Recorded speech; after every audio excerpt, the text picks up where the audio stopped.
Before I tell this story, I want you to understand something about me. I was raised to believe family was sacred, that blood meant safety, loyalty, and honesty no matter what. I believed love inside a family was stronger than temptation, stronger than secrets, stronger than betrayal. I never imagined I would become the woman sitting alone late at night, replaying a dinner conversation word for word, wondering how everything I trusted slipped through my fingers so quietly. This isn't a story about strangers or distant drama. This is about my husband, my sister, and the moment I learned that betrayal doesn't always arrive loudly. Sometimes it smiles across the table, passes the potatoes, and waits for you to connect the dots yourself. I always believed family was the one place where cheating and betrayal could never reach me, and I said that out loud more than once, usually with confidence and a small laugh. My husband Mark and I lived next door to my sister Laura and her husband, and our lives were woven together so tightly that it felt natural. Sunday dinners were our thing. No matter how busy work got or how tired we were, someone always cooked, someone always hosted, and everyone always showed up. That night started no differently. Laura's house smelled like roasted chicken and garlic, and the kids were running through the hallway while Mark joked about needing earplugs. I remember thinking how lucky I was. We sat around the table, passing dishes, talking about work stress, school schedules, and weekend plans. Laura teased Mark about his long hours, and he smiled politely. Then she said it. "That place downtown really knows how to do pasta, doesn't it?" she said casually, twirling her fork. I nodded confused and said, "I don't think Mark and I have ever been there." She laughed too quickly. "Oh, I thought you mentioned it once," she said. Mark froze. His fork stopped halfway to his mouth. Laura kept talking, describing the cozy lighting, the corner booth, even joked, "And that waiter Mark likes, the tall one with the accent." My heart thudded. I forced a smile and said, "The waiter Mark likes." Laura's face drained of color. "I mean, from what I heard," she said. The table went quiet. Her husband cleared his throat. Mark stared at his plate like it had personally offended him. I tried to laugh it off, saying, "Guess we're missing out," but my chest felt tight. On the drive home, I finally asked, "Why did Laura know so much about that restaurant?" Mark sighed loudly and said, "You're overthinking, I'm tired." "She probably saw it online." I asked, "Why did you go quiet?" He snapped, "Because you interrogate everything." That hurt more than the silence. At home, he kissed my forehead and said, "Get some sleep." I lay awake staring at the ceiling, replaying every word, every pause, every look. Laura had known details only someone close to my husband would know. I told myself I was being paranoid. I told myself family wouldn't do this to me. But deep down, something had shifted, and I couldn't shake the feeling that dinner hadn't just fed us. It had warned me. The next week was tense, but I tried to carry on as if nothing had happened.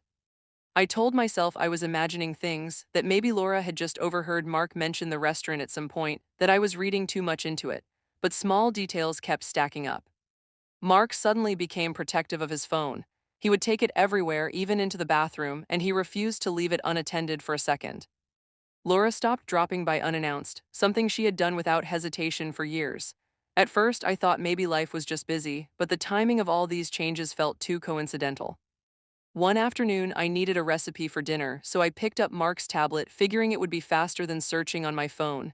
A message preview popped up and my stomach sank. It was from Laura.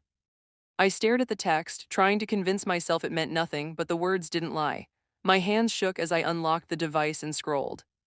There it was, proof that something inappropriate had been going on for months, hidden behind smiles at Sunday dinners and shared holidays. I felt a mix of anger, heartbreak, and disbelief. That evening, I invited Laura over under the pretense of planning a birthday party. She came, cheerful at first, until I set the tablet on the table. "We need to talk," I said. Her smile faltered. "About what?" she asked, voice light but wary. "This," I said, pointing to the tablet. Her eyes widened. She started to cry immediately. I didn't mean for this to happen," she stammered. "It just happened." My voice remained calm. "Months of messages, Laura, every plan, every lie. Do you even understand what this does to me?" I asked. The tears streamed down her face as she nodded. "Mark," I called, and he arrived, confusion written across his face. I held up the tablet. "Care to explain?" I asked. He saw the messages and froze. I can explain," he said weakly. "Please don't ruin everything. Family should handle this privately." I looked at him, my heart breaking for the man I thought I knew. "You're not afraid of hurting me," I said slowly.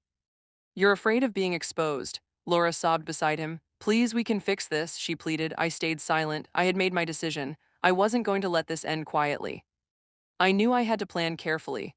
I realized now that confrontation wasn't just about airing the truth, it was about ensuring they understood the consequences. That night, I went to bed staring at the ceiling again. thinking about how far this had gone and how much I needed to protect myself. And yet, a small part of me knew the exposure would just be the beginning. I didn't scream, I didn't throw anything. I simply told Mark and Laura that I needed time, that I had to process everything, and they both looked at me like I was weak, like I would forgive too easily or forget too quickly. But inside, I was planning quietly and meticulously. I knew that exposure alone wasn't enough. There had to be a lesson, a reckoning that matched the betrayal. Mark had built a reputation over the years as a devoted husband, a reliable son-in-law, a man everyone trusted. Laura had always relied on family support for her small business, showing off a confident front while quietly leaning on approval from relatives and neighbors. I realized that to make them understand the weight of what they had done, I had to strike at the foundation they depended on most. Weeks passed. I acted normal, even friendly at family gatherings, all while saving messages, screenshots, and small reminders of the lies they had told. I kept notes, cross-referencing events and conversations, knowing when and how I would reveal the truth. Finally, the night arrived, the annual family gathering, the one where everyone would be present, where gossip, smiles, and laughter filled the room. Dessert was served, and I asked to speak, clearing my throat as everyone turned toward me. I want to share something important, I said, about honesty, trust, and what happens when it's broken. Gasps rippled through the room as I connected my tablet to the TV. Screenshots, texts, planning messages, they scrolled one by one. Laura, Mark, would you like to explain this? I asked calmly. Laura lunged toward the device, tears streaming. Stop it. Please, she cried. Mark shouted my name, panic in his eyes. I let them speak for a moment, but I didn't interrupt, didn't justify, didn't exaggerate. I simply allowed the truth to be seen in their own words. One cousin whispered, I can't believe this, while another shook their head, muttering, I trusted you too. I even noticed Laura's business partner in the corner, stunned and confused. They had no defense. And then came the twist I hadn't anticipated but relished when it appeared. An old family friend confronted Laura about a separate lie she had told years ago, now connected to this betrayal. The room fell silent, their carefully curated images of trustworthiness and integrity crumbled in minutes. Relatives left, some refusing to speak, others shaking their heads in disappointment. I left that night feeling light, a strange sense of relief washing over me, but I knew exposure was just the beginning. The consequences were only starting, and I was ready to see just how far the ripple would go. The weeks that followed were quieter than I expected, but the weight of what had happened lingered in every interaction. Mark moved out of our home after realizing that no apology, no matter how heartfelt, could fix the damage he had done. The man I had once trusted completely became a stranger living in the next town, keeping his distance and trying to navigate the shame he had brought upon himself. Laura, meanwhile, faced consequences she could not ignore. Family support, which had always been her safety net, vanished almost overnight. Invitations stopped coming, holiday plans bypassed her house, and friends I had thought were neutral began treating her with suspicion. Her small business began to struggle without the network she had relied on for years. I didn't celebrate their misfortune, I didn't want their pain to give me joy, but I also didn't protect them anymore. I focused instead on rebuilding my life, surrounding myself with people who truly respected loyalty and honesty. Friends checked in without agendas, neighbors offered genuine smiles, and I started to feel that familiar warmth I had missed for months. Slowly, the anger faded, replaced by clarity and understanding.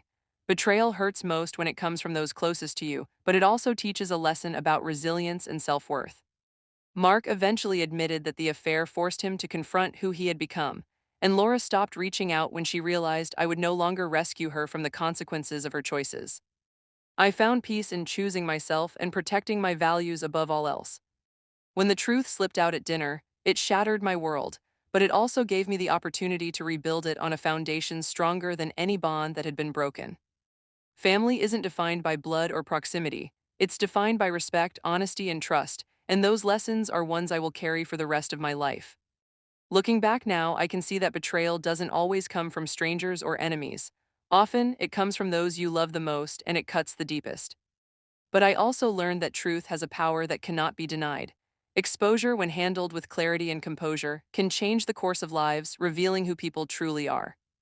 I chose to let the consequences unfold naturally, to focus on myself and to allow karma to do its work. Rebuilding trust in life doesn't mean ignoring the past.